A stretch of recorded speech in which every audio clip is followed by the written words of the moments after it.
Oil seals are fitted to the valve stems or the guides on both intake and exhaust valves. They prevent too much oil passing down into the combustion chamber. The coil spring on the outside holds the sealing edge against the valve stem. The angle at the top of the seal forms a small reservoir of oil to lubricate the stem and guide. If there's too much oil there, carbon deposits form in the port and on the valve head. Umbrella seals shed the oil and keep it away from the end of the valve guide. Worn seals or guides, or too much valve guide clearance, will let oil pass the intake valve. The inlet valve is more likely to pass oil through its guide than the exhaust valve. This is because of the low pressure in the inlet port that draws in the oil.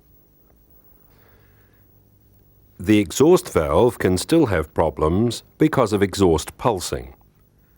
This creates a low pressure area behind the gases, which can cause oil to pass down the valve guide.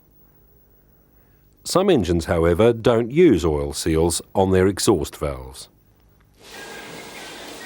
Valves are normally held on their seats by 1 or 2 coil springs that are compressed between the cylinder head and a retainer on the valve stem.